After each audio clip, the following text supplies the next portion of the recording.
Hi hello viewers, welcome to social post. నేను మీ శ్వేత. So ప్రస్తుతం మనతో పాటు స్టూడియోలో ఉన్నారు సీనియర్ జర్నలిస్ట్ బతుల ప్రసాద్ గారు. నమస్తే సార్. నమస్తే. ఎలా ఉన్నారు? బాగున్నామా. సో ఈ రోజు ట్రెండింగ్ టాపిక్ మన చిరంజీవి గారికి బీజేపీ పార్టీ వాళ్ళు ఒక ఆఫర్ ఇచ్చారు కేంద్ర మంత్రిగా.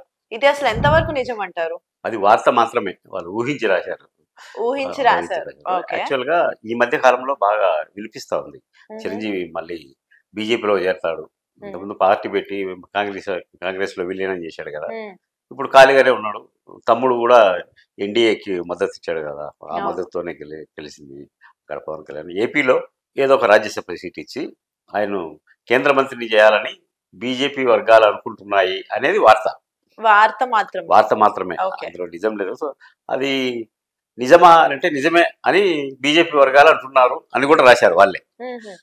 యాక్చువల్గా అయితే ఈ మధ్య కాలంలో వినిపిస్తుంది ఏంటంటే ఆయనను ఉపరాష్ట్రపతి కావాలనే కోరిక ఉంది అనే వార్తలు వినిపిస్తున్నాయి ఇండస్ట్రీలో. అంటే ఇప్పుడు సినిమాలకు దాదాపు పెద్దగా చేయడం లేదు, ఆయన ఖాళీగానే ఉంటున్నాడు కదా. ఇంకేముంది, నెక్స్ట్ ఆయనకు రాజకీయాలంటే ఫస్ట్ నుంచి ఇష్టం కాబట్టి రాజకీయాలకి మళ్ళీ వెళ్ళే అవకాశం ఉంది అనేది బాగా చెప్పుకుంటున్నారు. బీజేపీకి వెళ్ళిన తర్వాత బీజేపీ వాళ్ళు పిలిచి, అంటే ఆయన ఈ మధ్య కాలంలో ఆయన మోడీ ప్రధానిగా ప్రమాణ స్వీకారం చేస్తున్నప్పుడు కూడా ఈయన ప్రత్యేకంగా పిలిచారు. అన్ని మోడీ కార్యక్రమాలు ఇక్కడ ఏమున్నా కూడా ఆయనకు అంటే ఆయన మామూలుగా అయితే కాంగ్రెస్లో ఉండేవాడు, ఆయన పిలకూడదు కదా అని కూడా ప్రోటోకాల్ తప్పించి పిలుస్తున్నారంటే వాళ్ళు ఆహ్వానిస్తున్నట్టే కదా అని అనుకుంటున్నారు జనం. అంటే ఇప్పుడు తమ్ముడు పవన్ కళ్యాణ్ ఆల్రెడీ బీజేపీకి డైరెక్ట్లీ ఆర్ ఇండైరెక్ట్లీ సపోర్ట్ ఉన్నారు కాబట్టి అన్నని కూడా దీంట్లోకి లాగే హస్తం ఏమైనా ఉందంటారు? అన్న కూడా లాగితే ఏపీలో బీజేపీ బలోపేతం అవుతుంది. ఇప్పుడు మనం ఈ రెండు రాష్ట్రాలు ఉన్నాయి కదా, తెలంగాణ కానీ అక్కడ కానీ బీజేపీకి పెద్ద పట్టుంటూ లేదు. సెంట్రల్లో ఉన్నా కూడా ఇక్కడ మాత్రం వేరే, అక్కడేమో తెలుగుదేశం పార్టీ, ఇక్కడేమో కాంగ్రెస్ పార్టీ ఉంది. బలోపేతం చేయాలంటే కొంచెం చరిస్మా ఉన్న నాయకుడు చిరంజీవి, ఈయన తీసుకుంటే కొంచెం పార్టీ బలోపేతం అవుతుంది. అది కాకుండా చిరంజీవి సామాజిక వర్గం వాళ్ళు ఎక్కువ ఉన్నారు అక్కడ. అంటే ఒక మూవీ పరంగా ఆయన ఫేమ్ ఉన్న పర్సన్, ఒక లెజెండరీ పర్సన్ అనే ఒక్క పేరుతో మాత్రమే ఆయనని పొలిటికల్ దాంట్లోకి తీసుకోవడం జరుగుతుందా? అంటే ఆయన ప్రజారాజ్యం స్టార్ట్ చేసి ఫెయిల్ అయ్యారు పొలిటికల్ లీడర్ గా. అంటే కరెక్ట్ ఒక అవగాహన లేకపోవడం వల్ల ఆయన మళ్ళీ బయటకు వచ్చేసారు, ప్రజారాజ్యం అనేది ఆపేసి బయటకు వచ్చేసారు మళ్ళీ. అంటే ఒక ఫేమ్ ఉన్న పర్సన్ ని మనం ఈ ఇండస్ట్రీ అంటే పొలిటికల్ ఇండస్ట్రీలోకి తీసుకోవడం వల్ల మనకి బెనిఫిట్స్ ఉంటాయి అనే ఒకే ఒక ఉద్దేశం తప్ప ఇంకేమైనా ఉన్నాయా వీళ్ళు చిరంజీవి గారిని సెలెక్ట్ చేసుకోవడానికి? అంటే చిరంజీవి ప్రజారాజ్యం పెట్టి ఫెయిల్ అయ్యిండు అని అనలేము. ఎందుకంటే ఆ కాలమాన పరిస్థితుల్లో ఆ పక్క చంద్రబాబు నాయుడు మంచి బలంగా ఉన్నాడు, ఈ పక్క రాజశేఖర రెడ్డి బలంగా ఉన్నాడు. ఇంత ఇంత ఇద్దరు పోటాపోటీగా పెద్ద నాయకులు ఉన్నప్పుడు పార్టీ పెట్టడమే రాంగ్. అది సరైన, అదే రాజశేఖర రెడ్డి సరిపోతుంది లేదు కదా. అలాంటి గ్యాప్ వచ్చినప్పుడు ఏదో ఒకటి రాజకీయ సంక్షోభం వచ్చినప్పుడు ఈయన పార్టీ పెట్టింటే సక్సెస్ అయ్యేవాడు, ఈ పార్టీకి మనకు ముఖ్యమంత్రిగా కూడా ఉండేవాడు, ఉండేవారు. అంటే అప్పుడు పరిస్థితులు ఆయన ఆవేశపడి మళ్ళీ కాంగ్రెస్ లో చేరడము ఇవన్నీ కూడా అంటే విధి. అదే అంటే క్లారిటీ లేకుండా ఆయన స్టెప్స్ అటు ఇటు వేయడం,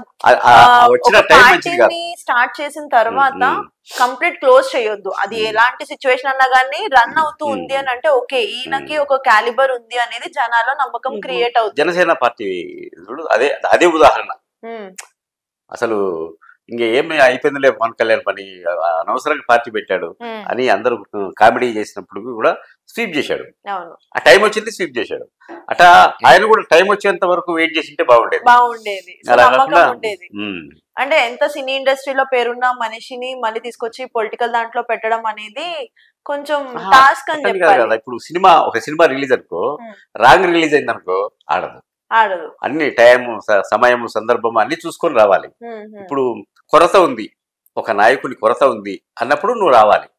నీ చరిస్మా, నీ డబ్బులు, నీ ప్రజాబలం ఇదంతా అవుతుంది. అట్లా కాకుండా ఆయన ఇద్దరు జమాజట్టిల్లాగా చంద్రబాబు నాయుడు, రాజశేఖర రెడ్డి ఉన్నప్పుడు ఆయన పార్టీ పెట్టడం రాంగ్ స్టెప్ అని అంటారు అందరు జనాలు, అంటే రాజకీయ విశ్లేషకులు. ఇప్పుడు ఈయనని తీసుకునేది సెంట్రల్ మినిస్టర్ గా అనుకుంటున్నారు కదా, అంటే దానికి తగ్గ స్ట్రాటజీస్ కానీ దానికి తగ్గ ప్లాన్ ఆఫ్ యాక్షన్, దానికి తగ్గ నాలెడ్జ్ చిరంజీవి గారిలో ఉంది అని అనుకుంటున్నారా? 100% ఉందని కదా తీసుకునేది. ఆయన వస్తే ప్రజాబలం ఉంటది, జనబలం ఉంటది, ఓటర్లు శాతం వాళ్ళ ఓటర్లు వాళ్ళ సామాజిక వర్గమే కాకుండా ఆయన్ని అభిమానించే అభిమానులు, అయ్యో చిరంజీవి గారు ముఖ్యమంత్రి కాలేకపోయిండే అని ఆయన పట్ల బాధపడేటోళ్ళు కూడా ఉన్నారు. అంటే బీజేపీ వాళ్ళు ఒక రాయేసారేమో అనిపిస్తుందండి. లైక్ ఎలా చిరంజీవి గారికి అభిమానులు ఎక్కువ, ఆ ఒక్క పాయింట్ తో అభిమానంతో ఓట్లు వేస్తారు, గెలుస్తారు. సో మన పార్టీకి బెనిఫిట్ ఉంటుంది అనే ఒక దాని మీద మ్యూచువల్ అండర్స్టాండింగ్స్ తో ఈ డెసిషన్ అనేది తీసుకోవడం జరుగుతుందా? 100% అదే కదా. ఆయన వెనక జన్మ లేకుంటే ఆయన తీసుకునే ఏం ప్రయోజనం? ఆయన వస్తే ఆయనతో పాటు వాళ్ళ సామాజిక వర్గమే కాకుండా చిరంజీవిని అభిమానించే ప్రతి ఒక్క ప్రేక్షకుడు అయ్యో చిరంజీవి అనే ఓటేస్తారనే ఆ నమ్మకంతో వాళ్ళు పావులు కదుగుతున్నారు బీజేపీ వాళ్ళు అని రాజకీయ వర్గాల విశ్లేషణ. కాబట్టి ఇప్పుడు ఏదైనా జరగచ్చు. 3 ఆప్షన్స్ ఉన్నాయి మనకు. ఒకటే కేంద్ర మంత్రిగా అనేది తెలుస్తా ఉంది. ఆయన తీసుకొని ఏ రాష్ట్రానికో గవర్నర్ గా చేయొచ్చు, లేకుంటే ఉపరాష్ట్రపతిని చేయొచ్చు, కేంద్ర మంత్రిని చేయొచ్చు. మొత్తం మీద బీజేపీలో చేరతాడు అనే ఊహాగానాలు అన్నిట్లో వినిపిస్తున్నాయి. ఇట్లా వార్తలు ఇచ్చినప్పుడు వాళ్ళు ఖండించట్లేదు. మేము చేరట్లేదు, మేము ఇక్కడే ఉంటాము, లేకుంటే నేను రాజకీయ సన్యాసం తీసుకున్నా, నాకు రాజకీయాలు వద్దని ఎలాంటి ప్రకటన లేదు. అలా సైలెంట్ గా ఉన్నారు.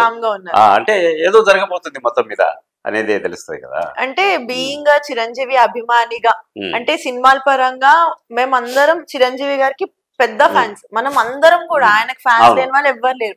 కానీ ఆయన ప్రజారాజ్యం స్టార్ట్ చేసినప్పుడు చాలా మంది ఆయనకి వ్యతిరేకంగా కూడా కామెంట్స్ పెట్టారు. ఫ్యాన్స్ అయినప్పటికీ పాలిటిక్స్ లోకి వచ్చేసరికి ఆయన కొంతమంది ఫ్యాన్స్ కి నచ్చలేదు. ఈవెన్ పవన్ కళ్యాణ్ గారి విషయంలో కూడా అదే జరిగింది. సో ఏదేమైనా కానీ రేపు నాడు బీజేపీలోకి వచ్చిన తర్వాత ఆయనకున్న అభిమానుల్ని హర్ట్ చేయకుండా మంచి కార్యాల్లో ఆయన పాల్గొంటూ అందరికి మంచి చేకూరాలి అనే కోరుకుందాము. సో దీనికి మీరు ఏమైనా చెప్తారా? 100% ఆయన పట్ల ఒక సింపతి ఉంది. అయ్యో రాజకీయాల్లో వచ్చి అనవసరంగా, అంటే రాంగ్ టైంలో రాజకీయాల్లో వచ్చి భంగపడ్డాడే. అప్పుడు అంటే అప్పుడు సినిమా అభిమానం వేరు, పొలిటికల్ అభిమానం వేరు. ఈయన సినిమాల్లో యాక్ట్ చేసి ఈయన పెద్ద స్థాయికి వచ్చాడు. కానీ అక్కడ రాజశేఖర రెడ్డి అనే వ్యక్తి స్వయంగా పైకి వచ్చాడు. అంటే ఆ ప్రజల్లోంచి వచ్చాడు. ఆయన ప్రజల్లోంచి పుట్టిన నాయకుడు, సినిమాల్లోంచి పుట్టినవాడు కాదు. దాంతో ఆయన పార్టీలో ఉన్న వాళ్ళు కూడా చిరంజీవి అనవసరంగా వచ్చాడు అని ఈ చిరంజీవి అభిమానులే కామెంట్ చేశారు. ఇది రావాల్సిన రాంగ్ టైం కాదు, కరెక్ట్ టైం కాదు ఇది అని వాళ్ళే అభిమానులతో. అంటే ఆయన ఇచ్చే స్పీచ్లు కానీ ఇది కానీ వాళ్ళకు నచ్చలేదు. అంటే వాళ్ళకు ఊహించినంత ఎనర్జీ లేకుండా పోయింది ఇక్కడ. చిరంజీవి పార్టీ పెట్టినాక అంత ఎనర్జీ లేకుండా పోయింది. దాంతో కొందరు ఈయనట్ట రాలేవు, అనవసరంగా వచ్చాడు, మా పరువు తీయడానికి అన్న మాటలు కూడా వినిపించినాయి. ఎవరు? చిరంజీవి అభిమానులు ఇలా మాట్లాడింది. సో చూసారు కదండి. మరి ఈ వీడియో చూసిన తర్వాత మీ అభిప్రాయం ఏంటనేది కామెంట్స్ లో తెలపండి. అలానే ఈ వీడియో కనుక మీకు నచ్చినట్లయితే వీడియో లైక్, కామెంట్, షేర్ చేయండి. ఇలాంటి మరిన్ని ఇంట్రెస్టింగ్ వీడియోస్ కోసం మా ఛానల్ ని సబ్స్క్రైబ్ చేసేయండి. Thank you so much sir. Thank you.